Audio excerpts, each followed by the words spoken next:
নির্বাচন আর সংস্কারের কথা নিয়েই কিন্তু আজকে আমরা এখানে সত্যিকার অর্থে আমার আজকের এখানে বসাটা, কারণ এই নির্বাচন আর সংস্কার নিয়ে বোধহয় আমরা যে কজন কথা বলছি বিএনপিতে, তার মধ্যে বোধহয় আমি একজন, যে অনেক বেশি কথা বলেছি আমরা। এবং এইটা দেখলাম কালকে এবং গত 3 দিন ধারাবাহিকভাবে কিছু লোক,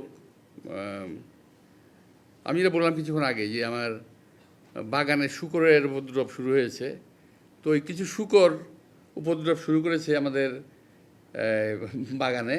আমি ওই শূকরগুলোর সম্বন্ধে কিছু বলতে চাই, যাদের কোনো কাজ নাই কচু ক্ষেতের কচু ভাঙা ছাড়া।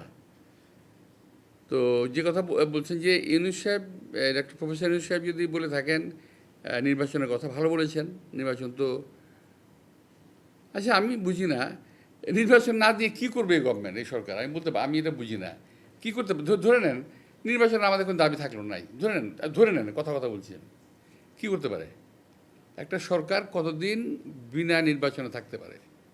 এটা সম্ভব না। যদি বিনা নির্বাচনে সরকার থাকতে পারতো তাহলে তো হাসিনাই থাকতো। যেহেতু হাসিনা নির্বাচিত ছিল না, সে তাকে চলে যেতে হয়েছে বাধ্য হয়ে। তো ডক্টর মোহাম্মদ ইউনূস বোধহয় সঠিক সিদ্ধান্ত নিয়েছেন, এবং উনি যদি নির্বাচনের কথা বলে থাকেন, আগে বলেছেন, এখন যদি বলে থাকেন, ভালো বলেছেন, সঠিক বলেছেন, নির্বাচনটা হওয়া দরকার।